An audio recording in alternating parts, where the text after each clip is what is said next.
Olá para você que acompanha o Portal Tempo, seja bem-vindo mais uma vez. Nós estamos aqui na redação em Brasília e eu vou entrevistar hoje o deputado federal Coronel Tadeu, do União Brasil de São Paulo, ele que está próximo de ir para o PL, para a disputa das eleições de 2022. Seja bem-vindo, deputado. Obrigado. Obrigado, Heitor. É um prazer estar aqui com vocês. Bom, deputado, eu quero começar a falar com o senhor de um assunto que o senhor entende bem, o senhor já foi da Polícia Militar de São Paulo, sobre um projeto que nós temos aí na Câmara dos Deputados, que é sobre a posse e o porte de arma, né? Quando esse projeto apareceu em 2019, tinha algumas regras ali, né, que pouca gente sabia. Por exemplo, havia exigência de a pessoa que quer adquirir a arma ter um cofre em casa para ficar bem guardado, até por questão, se for, por exemplo, uma pessoa que tem filho pequeno, para não manusear a arma com mais facilidade. Quem tem condenação criminal também não pode ter acesso a essas armas.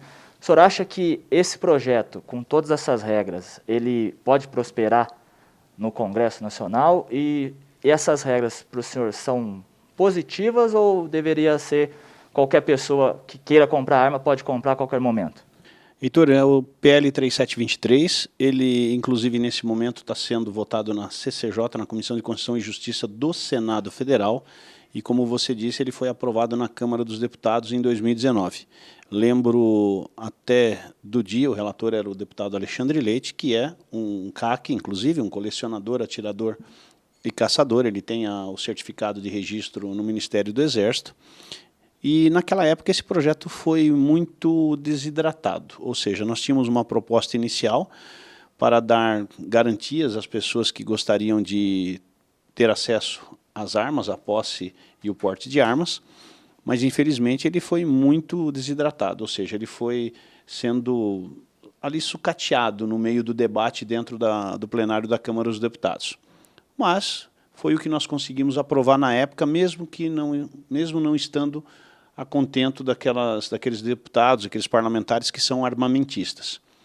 O projeto seguiu para o Senado Federal e 2 anos depois, ou seja, já indo para o 3º ano, ele está, nesse momento, na Comissão de Constituição e Justiça, a relatoria do senador Marcos Duval, e o senador Marcos Duval, ali, em debates com os senadores, está tentando fazer o melhor para essa área. Eu queria acrescentar, Heitor, o seguinte: quando a gente fala de armas, o Brasil é o país mais rigoroso do mundo, sem medo de falar que é o país mais rigoroso do mundo, no que se refere às regras para você ter uma arma. E o que nós queremos é exatamente isso. Nós não queremos distribuir armas ou mandar pelo correio, como eu já escutei alguns desarmamentistas falando em plenário. O que nós queremos é que as pessoas tenham o direito de portar a sua arma por um simples motivo. Nós sabemos que o nosso nível de proteção, de segurança do cidadão para transitar em qualquer lugar desse país ainda é insuficiente. Não que as nossas forças policiais sejam ruins, exatamente o contrário, são muito boas. Elas vivem eternamente numa guerra. O nosso problema é na legislação penal e na legislação processual. Nós não conseguimos prender o bandido nesse país. Então nós precisamos nos defender dele. Nós temos uma alternativa que é ineficiente, que são os organismos de segurança pública, e, portanto, a gente vai para uma segunda alternativa, que é se autodefender, ter o direito da legítima defesa através de uma arma. Aí é que está o grande problema. Há grandes discussões dizendo que isso é um erro, e não é. É um acerto que nós deveríamos fazer para quem quiser, e eu vou deixar bem claro, para quem quiser ter o direito de acessar uma arma, de comprar uma arma, de treinar para poder utilizar. E quando eu falo do rigor que é a legislação armamentista nossa, é exatamente isso. Não é qualquer pessoa que tem acesso à arma, não. Ela precisa comprovar princípios básicos: idoneidade moral, ter uma atividade laboral, não ter antecedentes criminais, fazer um teste psicológico e psicotécnico e, acima de tudo, demonstrar capacidade técnica, ou seja, tem que fazer um curso de tiro e passar por uma prova para dizer: eu estou apta a usar uma arma. Então é isso que a gente quer e as pessoas não entendem. Então vamos ver o que vai acontecer no Senado Federal. Hoje possivelmente não será votado na CCJ, vai ficar para outro dia, parece que um senador pediu vistas, e vamos ver como é que fica esse debate dentro da CCJ e depois no plenário do Senado Federal. Muito provável que ainda volte para a Câmara ainda, né? Inclusive o senhor falou do preparo, né? Porque a gente sabe bem que o Brasil é um país que muitas pessoas não sabem, por exemplo, nem interpretar um texto. Imagina dar uma arma na mão de uma pessoa sem o preparo, né? A pessoa vai, às vezes, colocar a bala no revólver, quer ver como que sai a bala do revólver, vai apontar para a cara, né? Coisas do tipo. Agora, inclusive, tem outra questão também que está nas prioridades do presidente Bolsonaro, que é a saidinha do preso, né? Que tem um projeto para tentar acabar com a saidinha do preso. Você acha que esse também pode prosperar, não só esse ano, mas nos anos seguintes? Eu vou falar com toda franqueza, nessa legislatura não passa.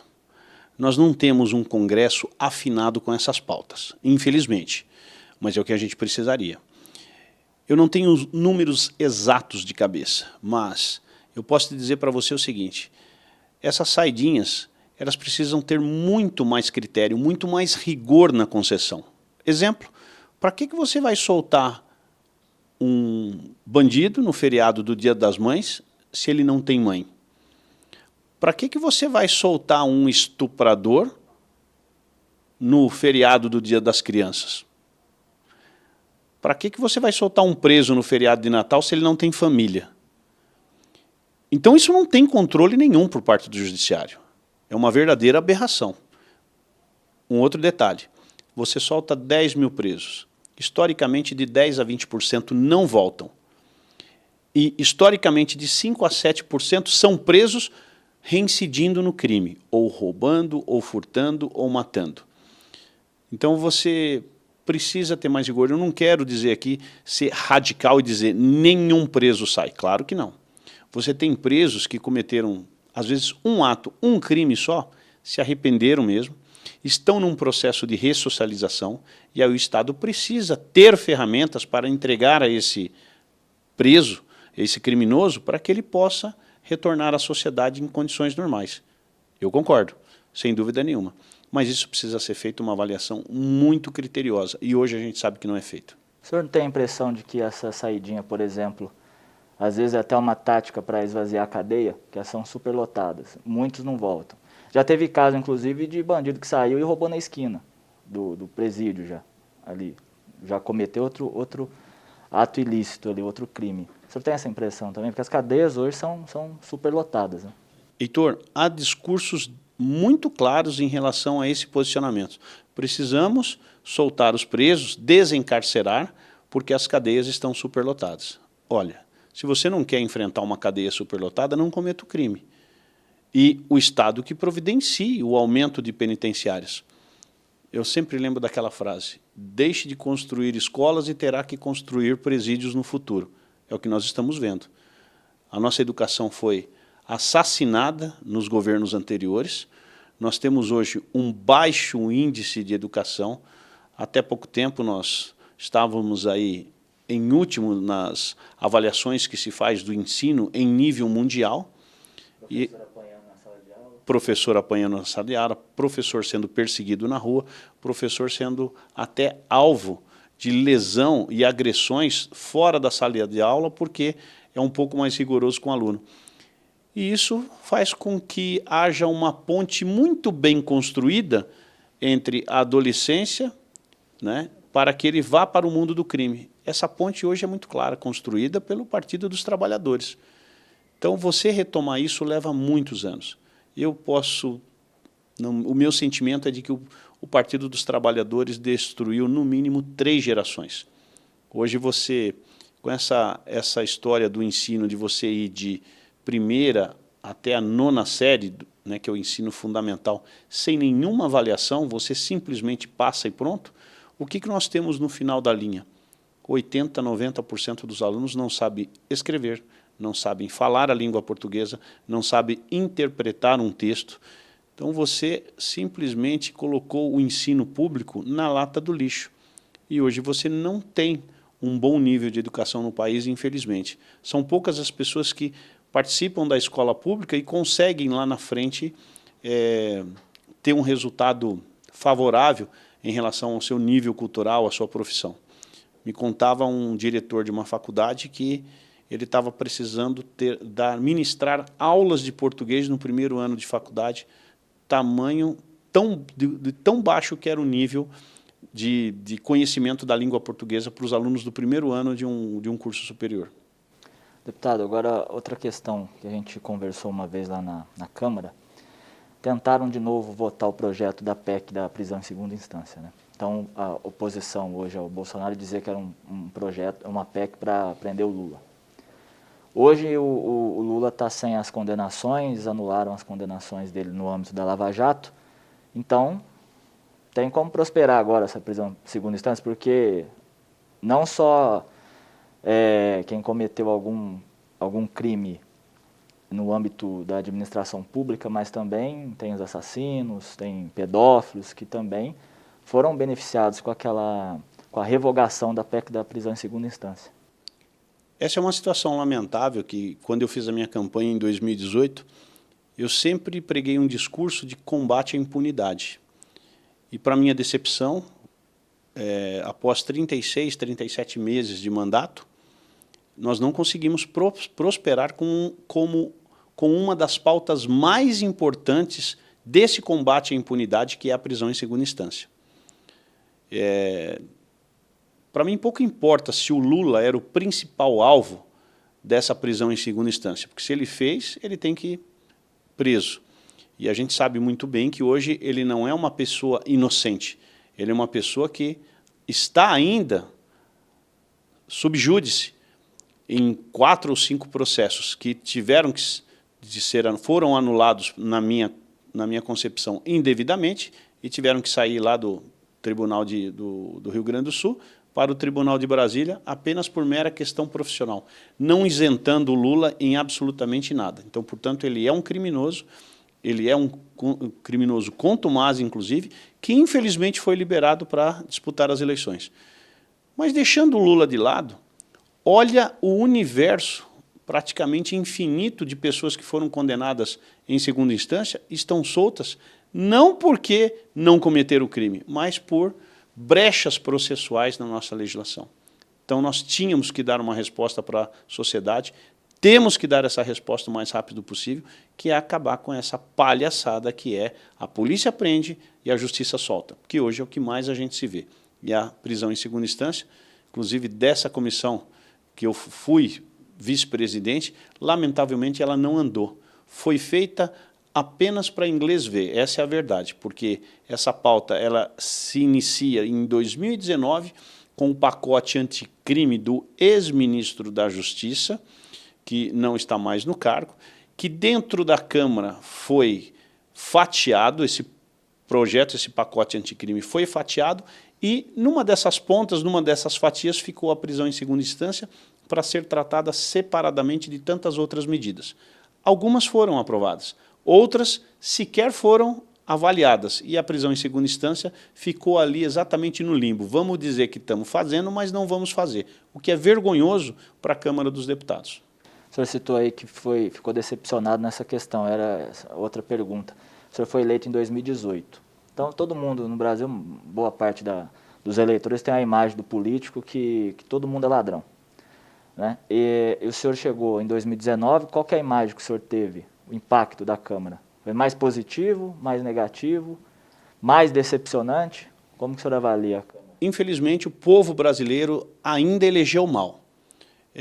Eu posso dizer que dentro do Congresso, mais especificamente dentro da Câmara, uns 80 deputados aproximadamente são deputados que são firmes com essas pautas de combate à impunidade, de uma melhoria na legislação penal e na legislação processual.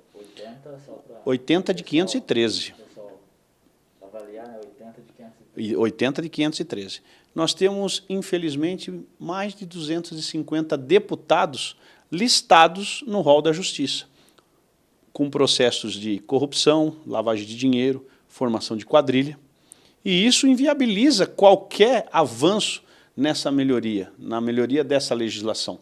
Fica difícil. Então, nessa legislatura, a gente não vai conseguir. O que precisa é que o povo faça melhor as suas escolhas e coloque mais deputados verdadeiramente comprometidos com essa pauta, porque é o que a gente precisa. A gente precisa extirpar de vez a corrupção no país, porque ela ainda existe, não mais no governo federal. Graças a Deus, o presidente Bolsonaro tem 38 meses de mandato sem nenhum caso de corrupção. Isso é inédito no Brasil. É inédito. Nem Fernando Henrique, nem Lula, nem Dilma conseguiram isso.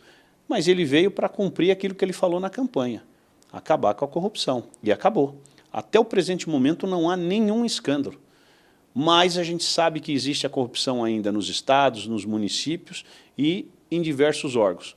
O que a gente precisa é ter realmente essa legislação um pouquinho mais dura mesmo, para que o povo se sinta satisfeito. Olha, o cara pode até tentar fazer, mas se descobrirem, esse sujeito vai para a cadeia. Porque o que a gente vê é a impunidade. Vou dar um exemplo aqui claro, Gedel Vieira de Lima, né, foi devidamente condenado, reconhecido como dono de 51 ou 57 milhões de reais que estavam em malas dentro de um apartamento que era considerado como bunker lá em Salvador.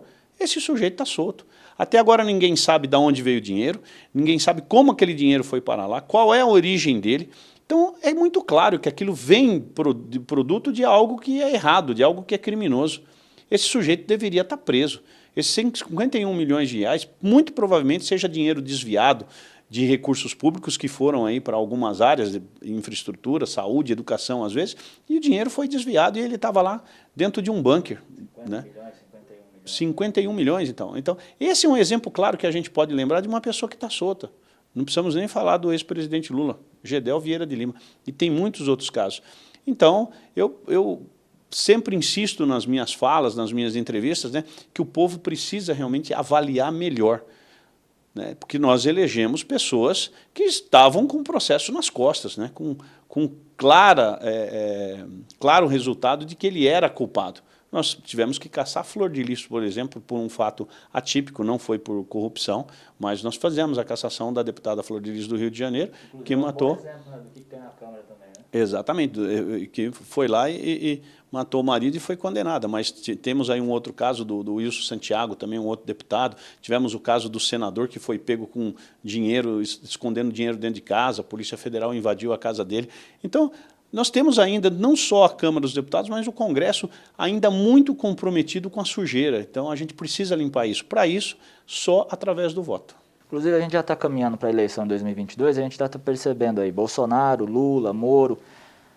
Mais uma vez, né? Mais uma vez a gente vai ter uma eleição que o eleitor foca o poder executivo e isso também no município, né? O pessoal foca muito com uma paixão, assim, o candidato a prefeito, e esquece dos vereadores, aqui em âmbito federal, esquece da Câmara dos Deputados, esquece do Senado. A gente sabe, quem manda é o Congresso. Se fizer uma articulação para derrubar Bolsonaro, Lula, Dilma, Fernando Henrique, eles vão cair, a gente sabe disso. E por que o senhor acha que o eleitor não percebeu isso ainda? O eleitor está acordando, Heitor. Há um analfabetismo político muito grande. Isso feito de forma criminosa e proposital. Proposital e criminosa pelo PT, porque hoje na escola não se ensina absolutamente nada de política, ou de pelo menos de organização política. Então, a criança, que eu faço uma comparação com um estudo que eu tive, eu sempre tive o exato conhecimento do que é o Congresso Nacional, do que é o presidente, do que faz a justiça, como é constituída a justiça. Nós tínhamos conhecimento de como isso funciona. Como crianças, eu aprendi isso com 9, 10, 11 anos de idade, né? E isso era uma formação política, eram em 2 matérias, Educação Moral e Cívica e Organização Social da Política Brasileira. Matéria simples, conhecimentos básicos que todo cidadão brasileiro deveria conhecer, mas infelizmente não conhece. Isso foi sacado, né? Foi cortado da educação brasileira, ou seja, desinformar a população. Então a população fica alheia à política. São poucas pessoas que estão engajadas nesse processo político e acompanham e sabem da importância de acompanhar. Muito bem. O que aconteceu? Com os escândalos da Operação Lava Jato, o PT entrou numa evidência e num abismo infinito, cada vez mais caindo. mas isso acendeu uma boa parte da população que veio para as ruas através desses movimentos, desse ativismo político que se implantou no país de 2014 para cá e se intensificou a partir de 2016. E a partir daí a população passou a acordar um pouco. Então hoje você pergunta para qualquer brasileiro, fala o nome de um político, muito provavelmente ele saiba. Fala o nome de um ministro do Supremo, ele saiba. Então está todo mundo envolvido hoje. Acrescento a essa parte da minha frase que as redes sociais tiveram uma contribuição incrível, que passaram a informar muito mais o povo através do WhatsApp, do Facebook, do Instagram, e hoje a população tem mais conhecimento disso, mas ainda é pouco, precisa saber exatamente como é que funciona, porque as redes sociais elas invadiram, foi uma revolução na área de comunicação, mas elas também passam narrativas, né? Passam versões sobre um determinado fato. E aí você precisa, inclusive, combater isso. Mas já melhorou muito e eu acredito, eu torço para que o brasileiro seja politizado. Ele escolhe o destino dele, mas ele precisa ser informado. E isso até então não acontecia. Perfeito. Deputado, agora vamos falar um pouquinho de eleição. Vamos começar lá por São Paulo.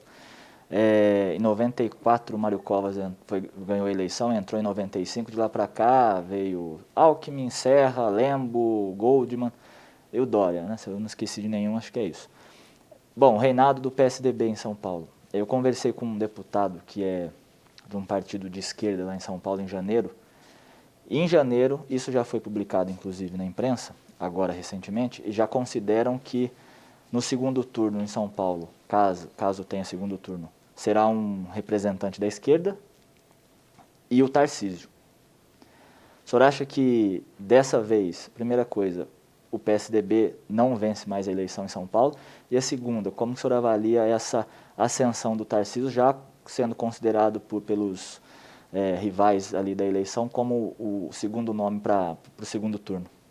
Heitor, são 28 anos de PSDB no estado de São Paulo e durante esses 28 anos, nós tivemos aí uma concomitância de 8 anos de PSDB também no governo federal, que foi com os 2 mandatos do Fernando Henrique. E isso foi muito prejudicial para o estado de São Paulo, você ter um partido somente mandando por 28 anos.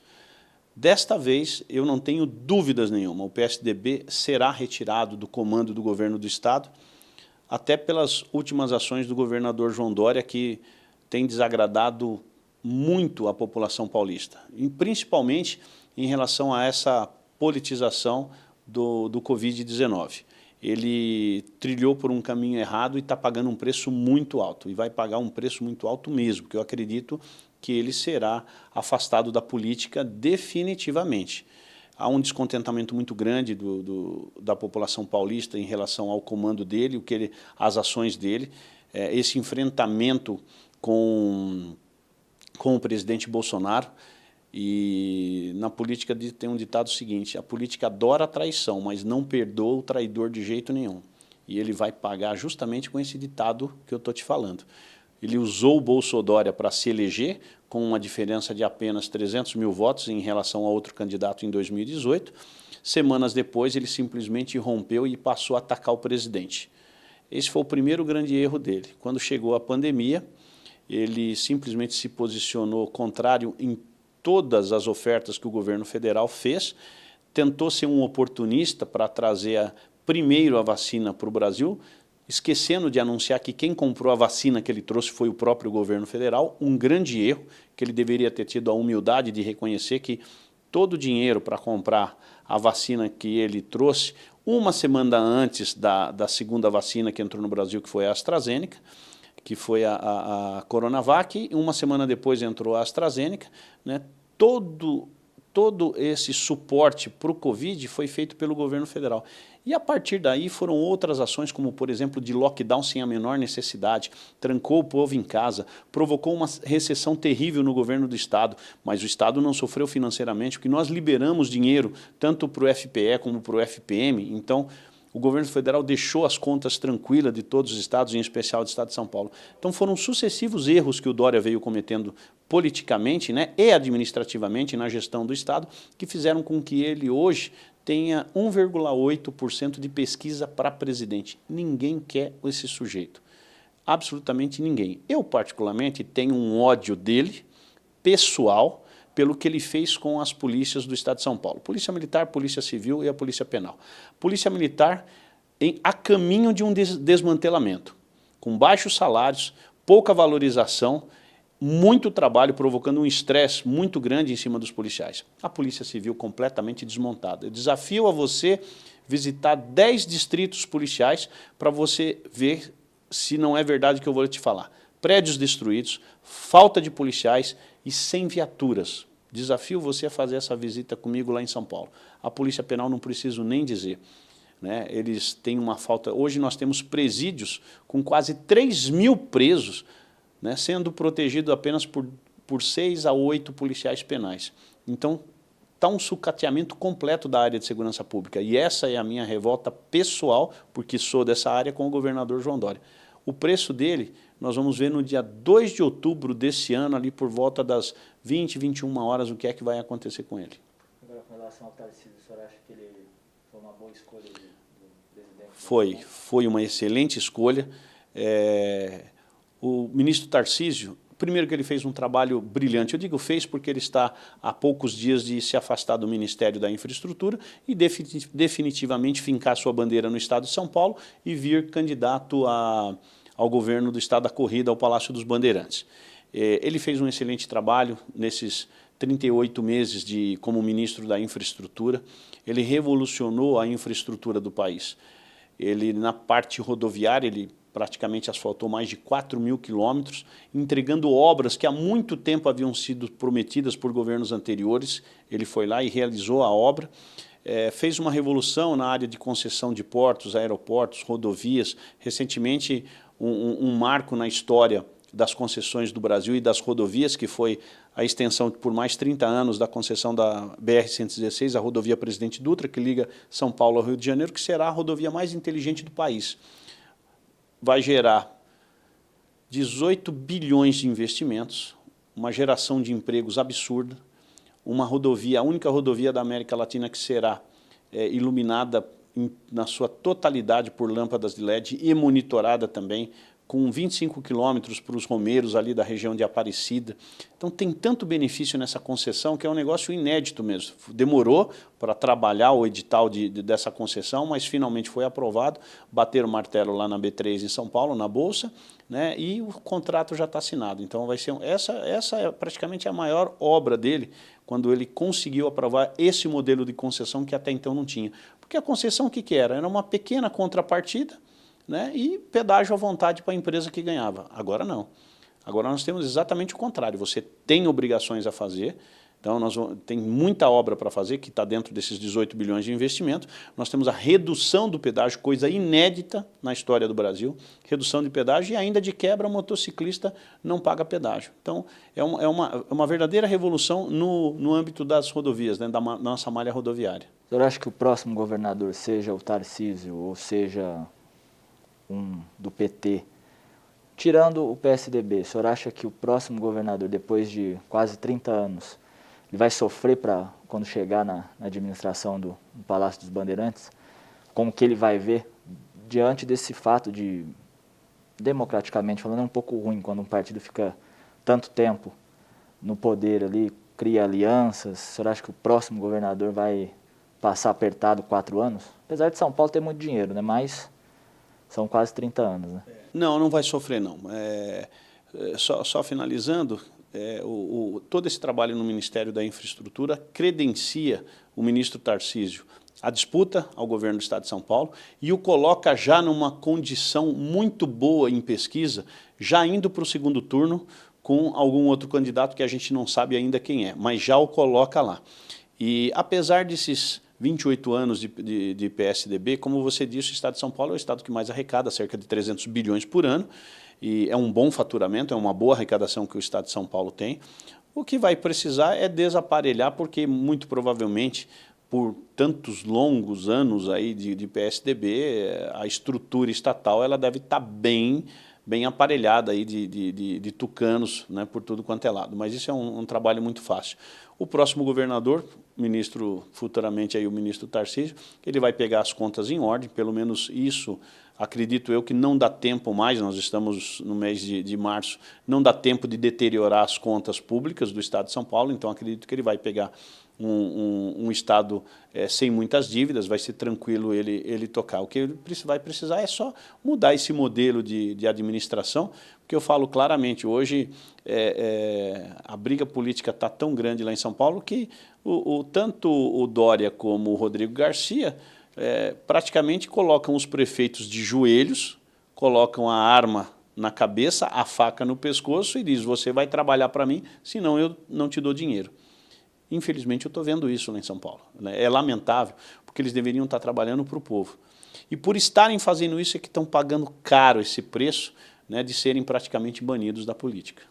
Agora, deputado, no âmbito federal, o senhor acha que nós vamos ter hoje, por exemplo, Bolsonaro, Lula, o Moro, todo mundo achou que poderia crescer nas pesquisas, mas está um pouco estagnado, junto ali com o Ciro Gomes. O senhor acha que a eleição deste ano ela vai ser, digamos, mais violenta do que 2018, porque nós tivemos a facada no presidente Bolsonaro, tivemos conflitos nas ruas, a militância de vários lados. O senhor acha que corre um risco da eleição deste ano ser violenta também?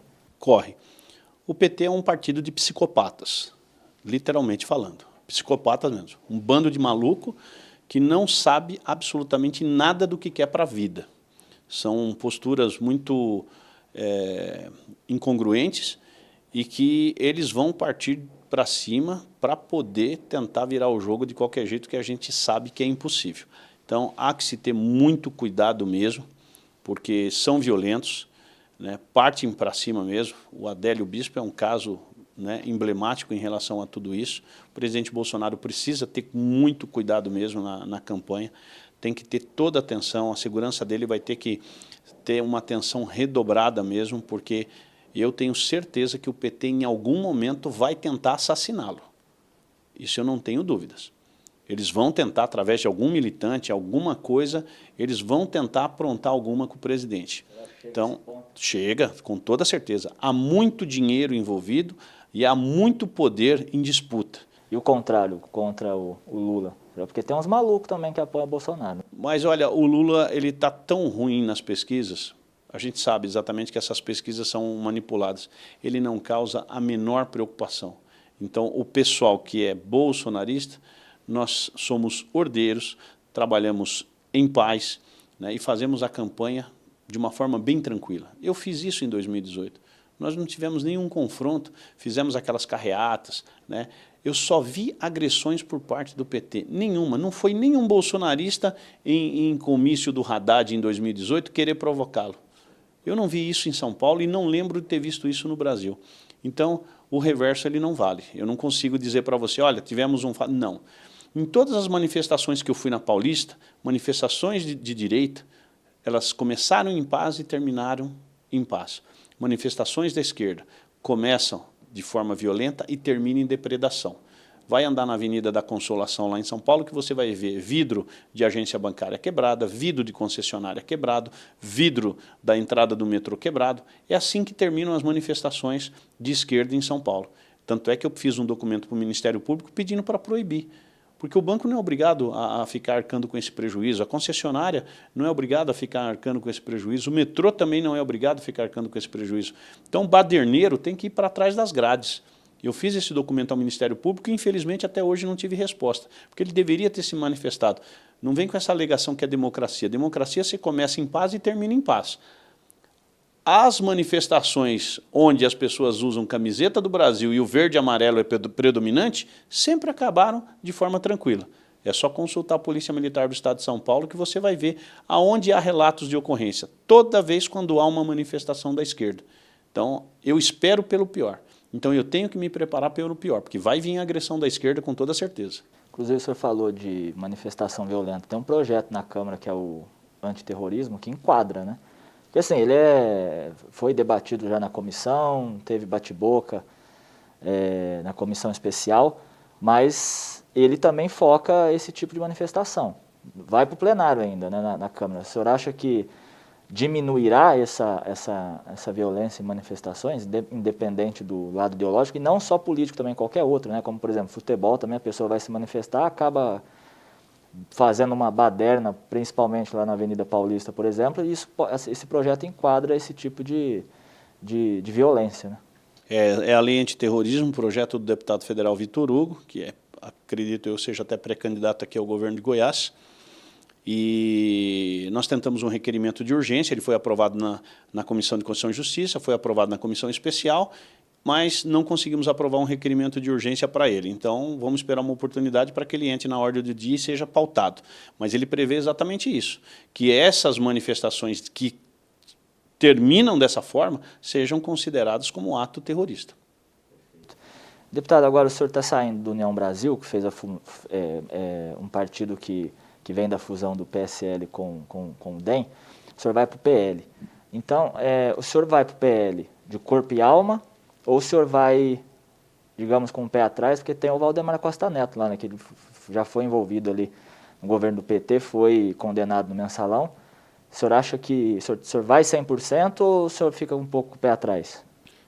Não, eu vou com o presidente Bolsonaro de corpo e alma mesmo. Vou para apoiar ele na campanha, vou para tentar a minha reeleição e vou disputar essa eleição com o número 22, que será o número do presidente na campanha, e o meu número terão outros 2 dígitos acompanhando o 22, justamente para fortalecer essa base do presidente Bolsonaro. Eu não tenho nenhuma restrição em relação ao nome do Valdemar Costa Neto, que é o presidente do partido, até porque ele já cumpriu a pena dele. E aí, eu que sou pela impunidade, para ele eu não posso dizer, ele foi punido, 100%. Ele cumpriu a pena dele, então, portanto, ele é um homem absolutamente limpo hoje. Perfeito. Deputado, agora nós vamos para o bate-pronto, que é o momento que eu vou falar alguns nomes, alguns temas. O senhor responde com um adjetivo, alguns adjetivos, de maneira rápida, né, para a gente finalizar aqui a entrevista. Então eu começo. Jair Bolsonaro. O melhor presidente do Brasil. Luiz Inácio Lula da Silva. O maior ladrão do Brasil. João Dória. Um estelionatário que São Paulo nunca mais quer ver. Rodrigo Garcia. Um fantoche do Dória que cometeu o erro de estar ao lado do Dória. Tarcísio Freitas. Será o melhor governador do estado de São Paulo. Agora alguns temas. Vamos falar mais um nome. Arthur Lira. Um bom deputado e um bom presidente da Câmara, vem conduzindo bem os trabalhos. Agora alguns temas rapidamente aqui. Preço dos combustíveis. Um problema a ser resolvido no mundo, não só no Brasil. Corrupção. Infelizmente, ainda sofremos com um pouco de corrupção no Brasil. Precisamos atacar isso nos estados e nos municípios. Agora, para finalizar, a Polícia Militar do Estado de São Paulo. É a minha segunda pele e uma instituição que eu amo bastante. Perfeito. Obrigado, deputado.